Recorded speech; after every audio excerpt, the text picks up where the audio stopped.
Good morning student. आज के topic में पढ़ते हैं ऐसे कौन कौन से फैक्टर्स हैं जो एडसॉर्प्शन की प्रक्रिया को इफेक्टेड करते हैं। तो एक है nature of adsorbent and absorbent. अब इसमें क्या है, देखो, अगर कोई गैस है जो इजीली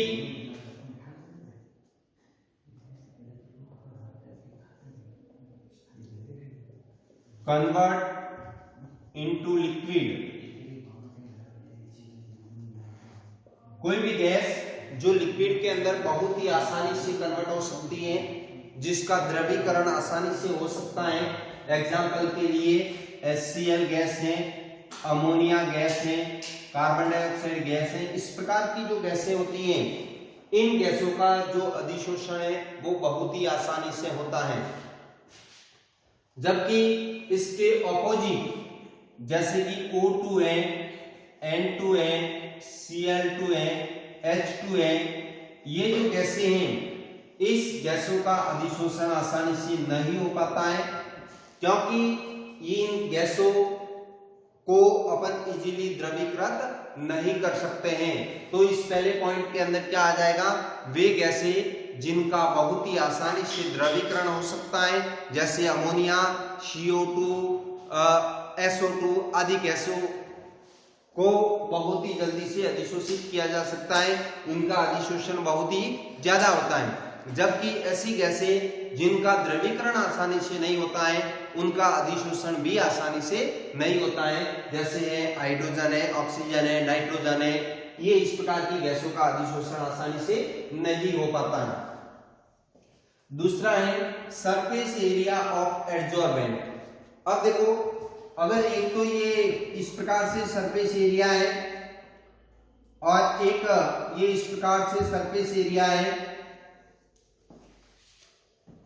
अब जितना ज्यादा सरफेस एरिया होगा उतना ही ज्यादा एब्सॉर्प्शन होगा। मतलब कि यूं कह सकते हैं absorption is proportional to surface area.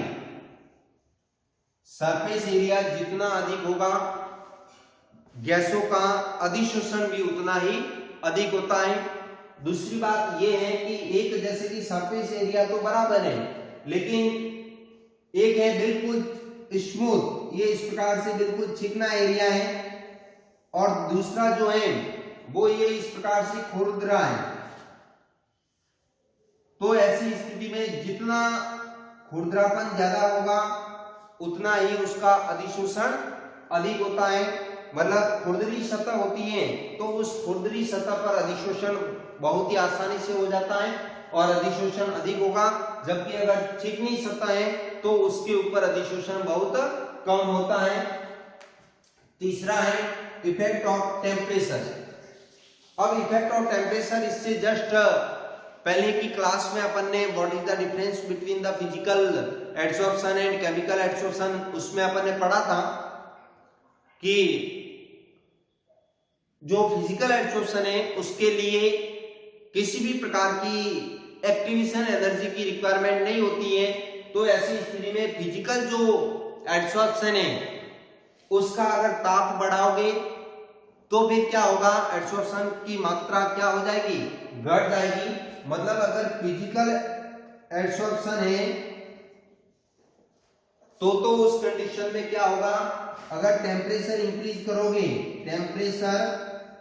करोगे तो उस कंडीशन में जो एडसॉर्प्शन है वो क्या हो जाएगा, कम हो जाएगा। एडसॉर्प्शन में कमी आ जाती है। लेकिन अगर केमिकल एडसॉर्प्शन है तो उसके अंदर अपन ने पढ़ा था कि रासायनिक अधिशोषण के लिए सक्रियण ऊर्जा की आवश्यकता होती है। तो ऐसी स्थिति में उसका अगर ताप बढ़ाओगे तो उस कंडीशन में अधिशोषण की मात्रा भी बढ़ेगी। अगर रासायनिक अधिशोषण है तो टेम्परेचर बढ़ाने के साथ साथ अधिशोषण भी क्या होता है, बढ़ता है। और चौथा है इफेक्ट ऑफ प्रेशर। अब गैसों के अधिशोषण पर उस पर लगने वाले दाब का क्या प्रभाव होता है, उस दाब के प्रभाव को दो वैज्ञानिकों ने बताया था। एक बताया था लैंगमूर ने और दूसरा बताया था फ्रेंडलिस ने, जिसको अपन ने पूर्ण उनकी डेरिवेशन फ्रेंडलिस का अधिशोषण वक्र और लैंगमूर का अधिशोषण वक्र दोनों को पढ़ा है। मतलब कि दाब बढ़ाते हैं तो स्पष्ट है कि दाब बढ़ाने के साथ साथ अधिशोषण की मात्रा में क्या होती है, वृद्धि होती है। और कितनी वृद्धि होती है, कैसे वृद्धि होती है, उसको किसके द्वारा समझाया जाता है, अधिशोषण क्षमतापी वक्र के द्वारा समझाया जाता है। एडसॉर्प्शन